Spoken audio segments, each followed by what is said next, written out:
అలా అధిష్టానం ఇంకా రాష్ట్ర అధ్యక్షుడిని ప్రకటించలే. ఇవ్వంది వాళ్ళు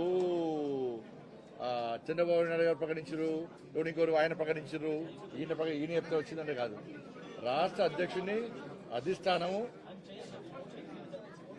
అందరికీ నామినేషన్ చేస్తారు. నామినేషన్ అయ్యాక ఎవరిని అధ్యక్షుడు ఉండాలో అధిష్టానం నిర్ణయిస్తుంది. అందరు అభిప్రాయాలు తీసుకొని అధిష్టానం నిర్ణయిస్తుంది. అధిష్టానం తీసుకుంటున్నాక అందరు కట్టుబడి ఉంటాం. Bharatiya Janata party ప్రజాస్వామ్యబద్ధమైన party. ఒకటే నామినేషన్ వేయాలి, రెండే నామినేషన్ చెప్పారు. నామినేషన్ ఓపెన్ ఉన్నాయి, నామినేషన్ ఎవరైనా వేసుకోవచ్చు. అంటే అధిష్టానము అన్ని ఆలోచించి నిర్ణయించుకుంటే దానికి కట్టుబడి ఉండాల్సిన బాధ్యత కమిట్మెంట్ తో పనిచేసే ప్రతి భారతీయ జనతా పార్టీ కార్యకర్తకు ఉంటుంది. ఎవరికి ఇచ్చారు, ఎవరు అధ్యక్షుడు ఎవరు ఇంకా కాలే కదా.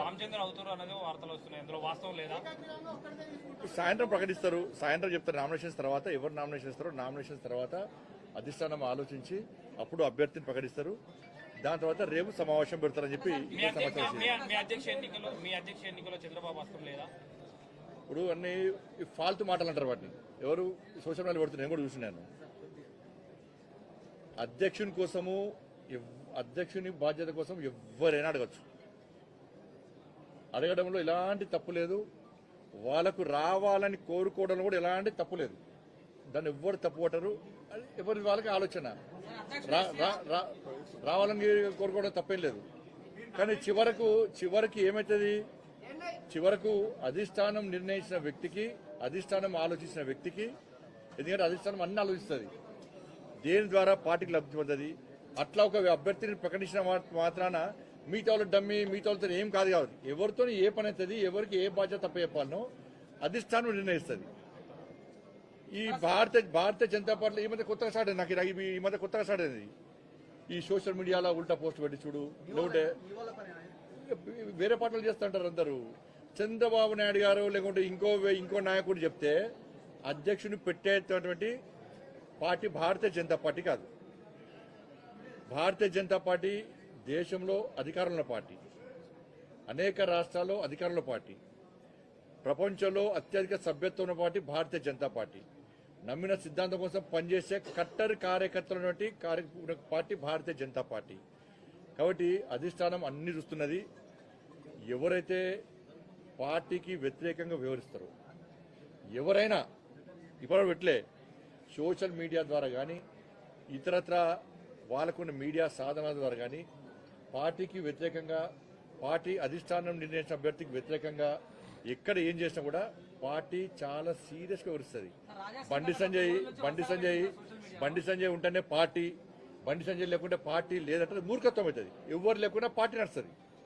నరేంద్ర మోడీ గారి నాయకత్వంలో, జేపీ నడ్డా గారి యొక్క నేతృత్వంలో పార్టీ తెలంగాణ రాష్ట్రంలో ఎట్టి బస్సులో రాబోయే రోజుల్లో అధికారం రాబోతున్నది.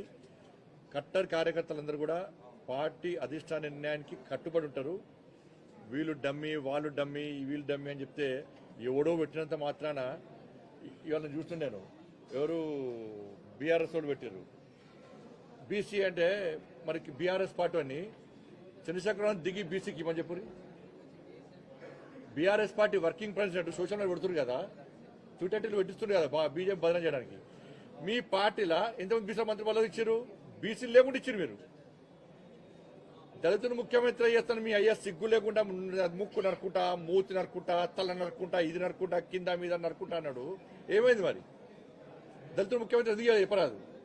మీ పార్టీ అధ్యక్షుడు బీసీ ఎందుకు ఇస్తలేరు? మీ అయ్యని చెప్పాను, మేము బాధ్యత అయిపోయినాం. భారతీయ జనతా పార్టీ అధికారంలోకి వస్తే బీసీ ముఖ్యమంత్రి చేస్తామన్నాం. మీ పార్టీని ప్రకటించుకోండి. మరి అరే అధికారిక పదవులు వేరు, పార్టీ వేరు. పార్టీని స్ట్రెంథన్ చేయడానికి, పార్టీ క్యాడర్ లోపల మంచి ఆలోచన కల్పించడానికి, పార్టీ పదవుల లోపల అనేక ఆలోచనలు సమీకరిస్తుంటారు. బీసీకి ఇవ్వాలి, బీసీ అంటే నేను బీసీ నాకు ఇవ్వలేదా? లక్ష్మణ్ గారు బీసీ, లక్ష్మణ్ గారికి ఇవ్వలేదా?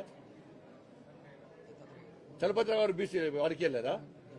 దత్తాత్రేయ గారు బీసీ, దత్తాత్రేయ గారి అధ్యక్షులు లేరా? బంగారు లక్ష్మణ్ గారు ఎస్సీ వారు లేరా? మరి ఏడవైనాయి? మరి బీఆర్ఎస్ లో ఒక్కరిని బీసీని అధ్యక్షుడు చేసిరా? మరి చేస్తారా? బీసీ ముఖ్యమంత్రి చేస్తారని ప్రకటిస్తారా మీరు? దళితులు ముఖ్యమంత్రి చేస్తానే మోసం చేసిపోయా. 10 సంవత్సరాలు మొత్తం దోసుకొని అలా పైసలు పుట్టుపుట్టు పైసలు సంపాదించారు. కాబట్టి ఇవన్నీ కూడా తప్పు. దయచేసి మీడియా కూడా విజ్ఞప్తి చేస్తున్నా, ఎవరు మాట్లాడినా కూడా దయచేసి సహకరించండి. భారతీయ జనతా పార్టీ క్రమశిక్షణతో పనిచేసేటువంటి పార్టీ. అటువంటి పార్టీలో ఇలాంటివి రావడం మంచి పద్ధతి కాదు, మంచి పరిణామాలు కావు కూడా. అధిష్టానం చాలా సీరియస్గా దృష్టి సారించింది.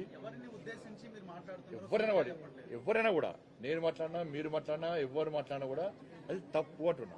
ఎవరు మాట్లాడి ఇప్పటివరకు మాట్లాడదని మాత్రమే కోరుకుంటున్నాను. ధన్యవాదాలు.